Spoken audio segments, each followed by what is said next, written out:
me for today's devotional. The title tonight is Entertaining to Excess.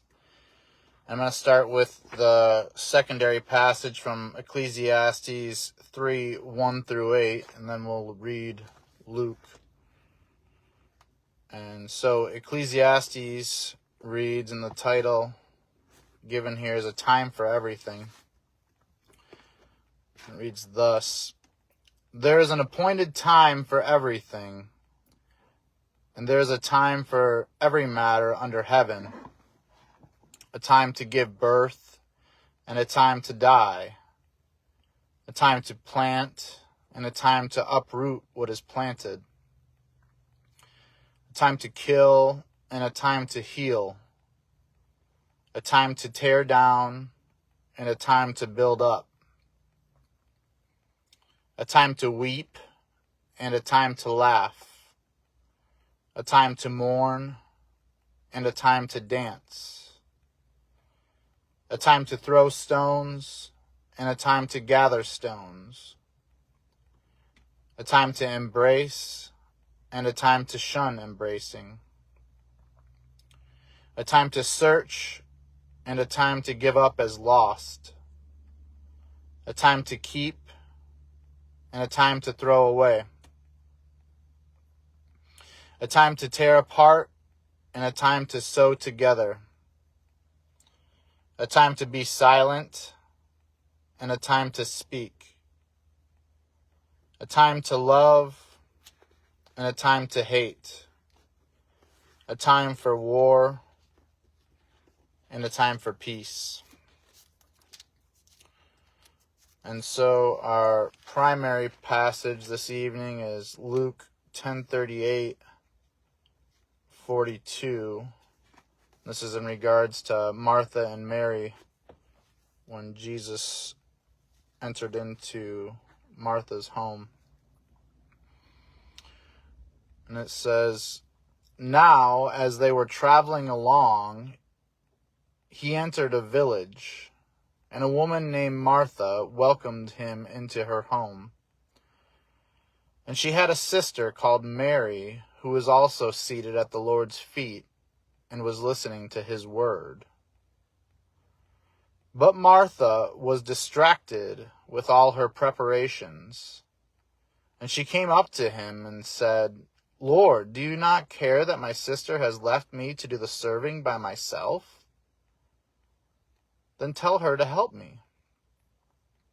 But the Lord answered and said to her, Martha, Martha, you are worried and distracted by many things, but only one thing is necessary.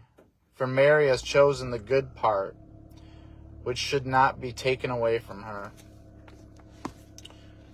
And so our commentary this evening reads, The hospitality of Martha deserves praise.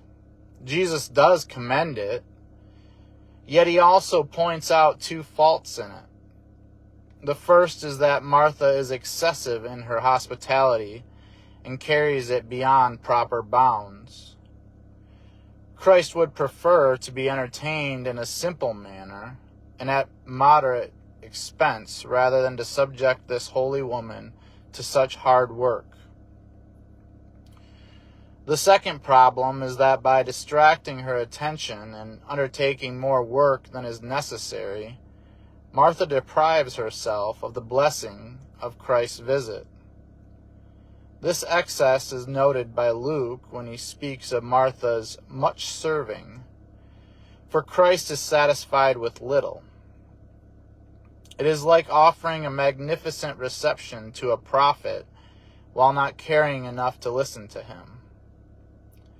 It is making such great and unnecessary preparations that all the teaching is buried. The true way of receiving prophets is to accept the advantage that God offers to us through their ministry. We now see that the kind attention of Martha, though deserving of praise, is not unblemished.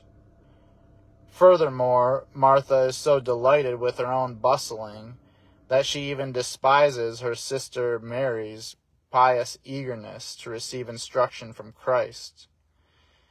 This account warns us that in doing what is right, we must take care not to think more highly of ourselves than of others. Amen. And so our application for meditation this evening: have you ever been so preoccupied with entertaining guests that you had no time to interact with them? Were you so busy in the kitchen that you never sat long enough to listen to what your guests had to say?